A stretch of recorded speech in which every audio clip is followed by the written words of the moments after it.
Press and மீடியாவையும் நான் வருக வருக என்று வரவேற்கிறேன். எனக்கு இது ஃபர்ஸ்ட் ஸ்பீச் இது.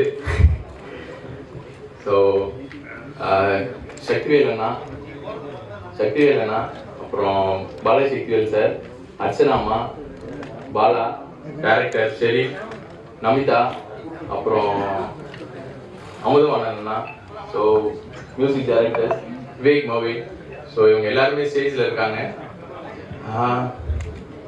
இந்த நாள் எனக்கு ஆக்சுவலாக ரொம்பவுமே ஒரு ஸ்பெஷலான டே. என்னன்னு கேட்டிங்கன்னா என்னோட அப்பா ஸ்தபதி, ஸோ டெம்பிள் கன்ஸ்ட்ரக்ஷன் பண்ணுற ஸ்தபதி. ஸோ கிட்டத்தட்ட ஒரு 50 வருடங்களாக அவரோட ஏஜ் ஆஃப் 13 இருந்து இந்த ஸ்தபதி ஒர்க் அவர் பண்ணிட்டு இருக்காரு. ஸோ எனக்கு என்னோட காலேஜ் டேஸ்லாம் முடிச்சதுக்கு அப்புறம் நிறைய ஆம்பிஷன்ஸ் இருந்தது, நிறைய விஷயங்களை பண்ணேன். ஸோ சினிமா துறையில் நான் கிட்டத்தட்ட ஒரு 6-7 வருஷமா ட்ரை பண்ணிருக்கேன். ஸோ என்ன மாதிரினா ப்ரொடக்ஷனில் ஆரம்பித்து சில விஷயங்களை நான் பண்ணிட்டு இருக்கேன் நான். ஸோ இது என்னோட ஆதிமலம் கிரியேஷன்ஸோட ஃபர்ஸ்ட் மூவி ரிலீஸ். ஸோ அது ஒரு பெரிய விஷயம் என்னன்னு பார்த்தீங்கன்னா எனக்கு ஃபர்ஸ்ட் மூவிலேயே 2 நேஷனல் அவார்டு வாங்கின ஆர்டிஸ்டை வச்சு நான் இந்த மூவியை பண்ணியிருக்கோம். ஸோ அது எனக்கு ரொம்ப ரொம்ப ரொம்ப சந்தோஷம். நிறையா வேறு வேறு டைப் ஆஃப் ஃபிலிம்ஸ் பண்ணியிருக்கோம். இந்த ஜான்ரா ஃபிலிம் எங்களுக்கு ரொம்ப புதுசாக இருந்தது. அவர் Sherif director first came and narrated ஒரு ஒரு modern take on love, affection, அன்பு, அதை பற்றி ஒரு படம். நீங்கள் எல்லாருமே ஃபேமிலியோட என்ஜாய் பண்ணுவீங்க அப்படின்னு நினைக்கிறோம். அண்ட் ஒரு சாங் ஆல்ரெடி இதில் ரிலீஸ் ஆகியிருந்தது, புல்லட் பண்டி அப்படின்னு சொல்லி ஆண்டனி தாசன் அவர் பாடினார். இது தவிர 3 more songs இருக்கு இந்த ஃபிலிமில். அண்ட் ரொம்ப ரொம்ப ஹாப்பி அண்ட் ப்ரவுட் தட் இந்த 3 சாங்க்குமே 3 ஸ்பெஷல் சிங்கர்ஸ் பாடியிருக்காங்க. யுவன் சங்கர் ராஜா சார் பாடியிருக்காரு ஒரு சாங்கு, அண்ட் தேவா சார் ஒரு சாங் பாடியிருக்காரு. ஸோ ரொம்ப ரொம்ப ஸ்பெஷலாக இருக்குது. ஸோ இந்த சாங்ஸ் ஐ திங்க் நீங்கள் பார்ப்பீங்கன்னு நினைக்கிறோம் after the press meet. So hope to see you all in theaters and please support this lovely team. எல்லாருக்கும் வணக்கம். ஃபெஸ்டிவல் டேலையும் இவ்வளோ பேர் இந்த டீமை சப்போர்ட் பண்ணதுக்கு உங்கள் எல்லாருக்கும் முதலாவது நன்றி. ப்ரெஸ் அண்ட் மீடியா எல்லாருக்கும் நன்றி. மேடையில் இருக்கிற எல்லாருக்குமே வணக்கம். இந்த Balaji Sakthivel sir, thank you sir. உங்கள் காதல் படம் பயங்கரமான இம்பேக்ட் ஏற்படுத்துகிற நிறைய பேரில் எங்கள் 2 பேரும் கண்டிப்பாக இருக்கும். So very happy. நீங்கள் நினச்ச ஒரு படத்தில் நாங்கள் ஸ்கோர் பண்ணியிருக்கோம் அப்படின்னு சொல்லும்போது. அண்ட் இந்த படத்தில் ஒர்க் பண்ண எல்லாருமே they've given their best to this film அப்படிதான் சொல்லணும். எல்லாரையும் பற்றி சொன்னால் இந்த காந்தி கண்ணாடி ரொம்ப ஸ்பெஷலான ஒரு மேடை. இதுக்கு ஃபர்ஸ்ட் ஆஃப் ஆல் நான் ஷெரீப் சாருக்கு தேங்க் பண்ணிக்கணும். ஏன்னா எனக்கு இது எப்படி சொல்றதுன்னு தெரியல. ரொம்ப எமோஷ்னலான ஒரு ரோல். ரொம்ப ஒரு ஸ்க்ரீன்ல என்னை பார்க்கும்போது கண்ணை எடுக்க தோணல. பார்க்குறவங்க எல்லாரோட இதயத்தையும் நான் அப்படியே உட்கார்ந்த மாதிரி எனக்கு ஒரு ஃபீல். அப்படிப்பட்ட ஒரு ஒர்க் ஸ்பேஸை எனக்கு, அதுவும் இல்லாமல் சக்திவேல் சார் கூடயும் அர்ச்சனாமா கூடயும் எனக்கு தந்தது ரொம்ப பெரிய பாக்கியம். இதுக்கு ஷெரீப் சார் ரொம்ப ரொம்ப ரொம்ப நன்றி. அதுக்கப்புறம் எனக்கு நம்ம டைரக்டர் ஷெரீப் ஒரு விஷயம் சொன்னார். எனக்கு 2 நாள் முன்னாடி தான் அது தெரியுது. அவர் சொன்னார், இந்த படத்துக்காக நாங்கள் 50 ஹீரோயின்ஸை அப்ரோச் பண்ணோம். அந்த 50 ஹீரோயின்ஸ் செக் பண்ணதுக்கு அப்புறம் தான் 51வது ஹீரோயினாக நீங்கள் உள்ளே வந்திருக்கீங்கன்னு. ஆனால் நான் இப்போ சொல்லி தான் ஆகணும், எனக்கு இந்த 50 ரிஜெக்ஷன்ஸும் எனக்கு 50 பிளெஸ்ஸிங்ஸ் தான். அண்ட் அவ்வளோ சந்தோஷமாக இருக்குது எனக்கு இந்த மேடையில் நிற்கிறதுக்கு, இப்படி அழகான ஒரு படத்தில் கலந்துக்கிறதுக்கு. 50 பிளெஸ்ஸிங்ஸ்க்கு மேலே இருக்குதுன்னு நினைக்கிறேன். ஸோ அதில் பல பிளெஸ்ஸிங்ஸும் எங்கள் ஸ்டேஜ்லேயே இருக்குது. அர்ச்சனா மேம், அவங்களோட எனக்கு ஒவ்வொரு சீனும் எனக்கு ஒரு லேர்னிங் எக்ஸ்பீரியன்ஸ். அவ்வளோ ஆக்டிங் என்னது, எப்படி பண்ணலாம், அவங்க சின்ன சின்ன இமோஷன்ஸில் கூட எப்படி நம்ம இமோட் பண்ணலான்னு அவங்க எனக்கு சொல்லி கொடுத்துருக்காங்க. Thank you ma'am. அதே மாதிரி பாலாஜி சக்திவேல் சார், அவர் அவ்வளோ ஒரு லெஜெண்டரியான ஒரு டைரக்டர், ஒரு ஆக்டர்னே சொல்லலாம். அவங்க 2 பேரோடும் அவங்க 2 பேர் சொல்லி கொடுத்ததுல தான் இந்த படத்தில் பல விஷயங்களை என்னால் பண்ண முடிச்சிருக்கு. ஸோ என்னோட பெரிய 2 பிளெஸிங்ஸ் அவங்க தான். Thank you so much. அதுக்கப்புறம் நம்ம டைரக்டர் ஷெரீப் இவ்வளோ பியூட்டிஃபுல்லாக எல்லா ஹார்ட்டையும் டச் பண்ணுற மாதிரி ஒரு படம் அவர் எடுத்திருக்காரு. அது 5th நீங்களும் புரிஞ்சுப்பீங்க எவ்வளோ அழகான படம் இதுன்னு. ஸோ அவரும் தான் I have to give a big thank you to him for choosing me. இந்த இடத்துக்கு வந்து விநாயகர் ரொம்ப பாசிட்டிவாக இருக்குது. ஏன்னா இங்கே வந்து நம்ம ப்ரொடியூசர் ஜெயிக்கிறேன், பாலா வச்சு படம் பண்ணி ஜெயிக்கிறேன் அப்படின்னு ப்ரொடியூசர் ஜெயிக்கிறாங்க. அதுக்கப்புறம் படத்தில் எல்லாம் பாஸ்டாக இருக்குது. அப்புறம் இங்கே எல்லாமே ஒரே சக்தியாகவே இருக்குது. சக்திவேல் சார் வந்திருக்காரு, சக்தி உங்க. அதுக்கப்புறம் இன்னொரு சக்தினா நம்ம பாலாஜி சக்தி வேறு, அவர் ஒரு மிகப்பெரிய சக்தி. அப்புறம் அர்ச்சனா மேடம், அப்புறம் ஹீரோயின் நமிதா. உண்மையாக வந்து பாலாவும் நமிதாவை வந்துட்டு படத்தில் வந்து லவ் பண்ண மாதிரி இல்லை, உண்மையாகவே ரியலாகவும் லவ் பண்ண மாதிரி இருக்கு. இல்லை காம்போ சொல்கிற வேற ஒன்றும் கிடையாது. அதை தாண்டி வந்து எல்லாருமே வந்து சூப்பராக பண்ணாங்க. மியூசிக் டைரக்டர் அதுவும் அவ்வளோ அழகாக இருந்தது. தேவா சாரோட பாட்டு வந்து சூப்பராக இருக்குது, ரொம்ப ரொம்ப அழகாக இருந்தது. டிஃப்ரெண்டான ஒரு பாட்டு, அதில் ஒரு டிஃப்ரெண்டாக பாடியிருக்காரு. அதை தாண்டி வந்து இந்த படம் வந்து நான் இந்த படத்தை ஒரு சின்ன கேரக்டர் பண்ணியிருக்கேன், நல்லா கேரக்டர் ஜாலியாக பண்ணியிருக்கேன். டிஓபி அவர்கள்லாம் வந்து கதை சொல்லும்போது அந்த கதை ரொம்ப எனக்கு மனதுக்கு ரொம்ப பிடிச்சிருந்துச்சு. அதில் முக்கியமாக அர்ச்சனா அவர்கள் தேசிய அவார்டு வாங்கினாங்க, அவங்க தான் நடிக்கிறாங்க. அப்படிங்கும்போது எனக்கு கொஞ்சம் பதஷ்டமாக இருந்தது. ஆனால் அதெல்லாம் மீறி அந்த செட்டில் அவங்களோட நான் 2 பேரும் அதாவது கெமிஸ்ட்ரின்னு சொல்லுவாங்களே, அது வந்ததுக்கு காரணம், ஒழுங்குவதற்கு காரணம் அர்ச்சனாமாவும் ஷெரீஃப் அவர்களும் மற்ற எல்லா பேரும் தான் காரணம். அது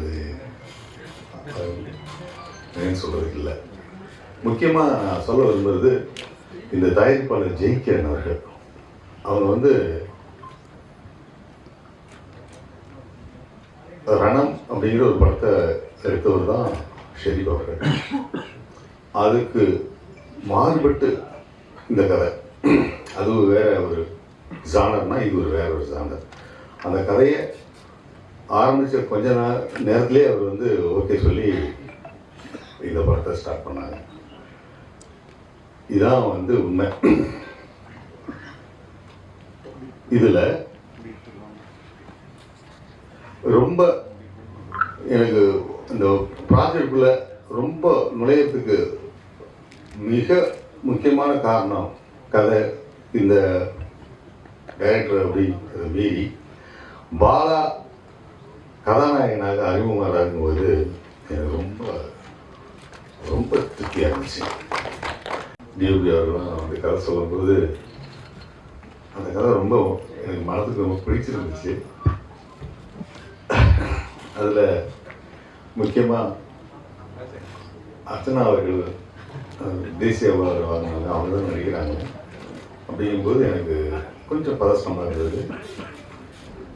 ஆனால் அதெல்லாம் மீறி அந்த செட்டில் அவங்களோட நான் 2 பேரும் அதாவது கெமிஸ்ட்ரின்னு சொல்லுவாங்களே, அது வந்ததுக்கு காரணம், ஒழுங்குவதற்கு காரணம் அர்ச்சனாமாவும் ஷெரீஃப் அவர்களும் மற்ற எல்லா பேரும் தான் காரணம். அது ஏன்னு சொல்கிறதுக்கு இல்லை. முக்கியமாக நான் சொல்ல விரும்புறது இந்த தயாரிப்பாளர் ஜெயிக்கிறன் அவர்கள். அவங்க வந்து ரணம் அப்படிங்கிற ஒரு படத்தை எடுத்தவர் தான் ஷெரீஃப் அவர்கள். அதுக்கு மாறுபட்டு இந்த கதை, அது வேற ஒரு ஜானர்னா இது ஒரு வேற ஒரு ஜானர். அந்த கதையை ஆரம்பித்த கொஞ்ச நேரத்திலே அவர் வந்து ஓகே சொல்லி இந்த படத்தை ஸ்டார்ட் பண்ணாங்க. இதான் வந்து உண்மை. இதில் ரொம்ப எனக்கு இந்த ப்ராஜெக்டுக்குள்ள ரொம்ப நுழையத்துக்கு மிக முக்கியமான காரணம் கதை. இந்த டைரக்டர் அப்படி அதை மீறி பாலா கதாநாயகனாக அறிமுகமாகும்போது எனக்கு ரொம்ப ரொம்ப திருப்தியாக இருந்துச்சு. ஜெயிக்கிறன் சார் பற்றி சொல்லணும்னா, நாங்கள் ஒரு எதிர்ச்சியாக ஒரு இடத்துல மீட் பண்ணோம். அதுக்கப்புறம் அவருமே இந்த மாதிரி எனக்கு எப்படி நிறைய ஸ்ட்ரகிள்ஸ் இருக்கோ, அவருமே அந்த மாதிரி ஒரு பேக்ரவுண்ட்லேருந்து வந்து இந்த ஒரு நல்ல படங்கள் பண்ணணும்னு வெயிட் பண்ணிட்டு இருக்க ஒரு மூமெண்ட்டில் நாங்கள் கனெக்ட் ஆனோம். நான் சார்கிட்ட ஒரு தடவை சொன்னேன், அது எல்லாருமே சொல்லிக்கணும்னு நினைக்கிறேன். நான் வந்து பறை வாசிப்போம் இல்லையா, ஸோ அது வந்து கோயில் திருவிழாக்கெலாம் போகும். ஒரு 5000, 4000, 3000 ரூபாய்க்குலாம் போயிட்டு என்னோட தம்பிங்க நிறைய பேர் இருக்காங்க, புகழ் கலைக்குழு தம்பிங்க, நாங்கள்லாம் போய் வாசித்து அந்த காசை வாங்கி எங்களோட எஜுகேஷனுக்கு யூஸ் பண்ணிட்டு இருந்தோம். அப்படி தான் என்னோட குழுக்கள் இருந்துட்டு இருந்தது. அப்போ அந்த கோயிலுக்கு போகும்போது நான் பிரபஞ்சத்தை பயங்கரமாக நம்புவேன். அப்போ வந்து ஏன் போகிறோம், எதுக்கு போகிறோம், என்னடா இது நம்ம வாழ்க்கை இப்படி போயிட்டு இருக்கு, நிறைய கனவு இருக்கு, அச்சீவ் பண்ணுறோமா. என் அம்மா அப்பாலாம், என் அப்பா ரொம்ப பயப்படுவார், நீ கடைசி வரைக்கும் இப்படியே போயிடுவியா, ஆடி மாதம் வந்தால் உனக்கு நிறைய காசு வரும், அதை வச்சுக்கிட்டு வருஷம் ஃபுல்லாக எப்படி ஓட்டுவேன், உனக்கு யார் பொண்ணு கொடுப்பா, என் புள்ள வந்து இப்படி ஆயிட்டானே அப்படின்னு சொல்லிட்டு எங்கள் அப்பாவுக்கு பயந்துகிட்டே இருப்பாங்க. பட் எங்கள் அம்மா பயங்கரமாக நம்பினாங்க. அப்போ வந்து இந்த ஒரு தடவை கோயிலுக்கு போகும்போது அவன் ஏன் எதுக்கு அப்படிங்கிறதெல்லாம் சத்தியமாக தெரியாது. அந்த கேள்வி மட்டும் மனசுல இருந்துக்கிட்டே இருக்கும். நான் கிட்டத்தட்ட ஒரு 500 கோயிலுக்கு மேலே போய் பறைய வாசிச்சிருக்கேன். ஒரு 200 கோயிலுக்கு மேலே கட்டின ஒரு குடும்பத்துலேருந்து ஒரு producer. So there is a connection. அது ஒரு பவர் இருக்குது அப்படின்னு அது நம்ப வைக்குது.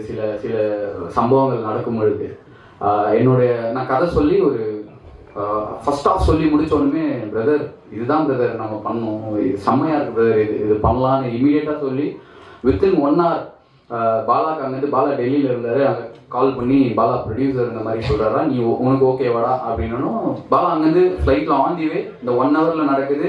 அகெயின் நாங்கள் மீட் பண்ணுறோம். பாலாவோட லாஸ்ட் இயர் பர்த்டே மீட் பண்ணி வித்தின் ஒரு 5 hours டிசைன் ஆன ப்ராஜெக்ட் இது.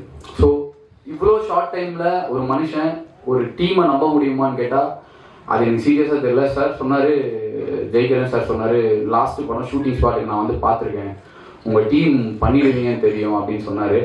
ஸோ அந்த நம்பிக்கை வந்து எங்கள் டீமாக நாங்கள் பண்ணி கொடுத்துருக்கோம், செஞ்சு கொடுத்துருக்கோம் அப்படின்னு நான் ரொம்ப ஆனஸ்டாக நம்புகிறேன். ஸோ என்னோட டீம் அப்படின்னு சொல்லிக்கிறதுல ஐ ஃபீல் வெரி ஹாப்பி. என்னோட ஃப்ரெண்ட் பாலாஜி இந்த படத்துக்கு பயங்கர எஃபர்ட் போட்டிருக்கான். ஸோ அவன் வந்து என்ன சொன்னாங்க, அவன் வந்து எனக்கு தெரிஞ்சு இப்போ பெரிய டிஓபியாக அவன் டெஃபினட்டாக வருவான், எனக்கு தெரியும். இந்த ரணமில் நாங்கள் ஒன்றா சேர்ந்து பண்ணோம். ஸோ இந்த படத்தில் வந்து இன்றைக்கி வந்து படம் பார்த்துட்டு எல்லாம் சூப்பராக இருக்குது அப்படின்னு சொல்கிறாங்கன்னா அது என்னோட ஒர்க் மட்டும் இல்லை, என் ஃப்ரெண்டோட ஒர்க்குமே அது இருக்குது அங்கே. ஸோ அந்த ஃப்ரேம் தான், அவன் வச்ச ஃப்ரேம், அவன் பண்ண லைட்டிங் தான் இன்றைக்கி எல்லாருமே பேசுகிறாங்க. Is the reason. ஸோ அதுக்கப்புறம் வந்து ஆர்ட் டைரக்டர் அப்போனா அவர்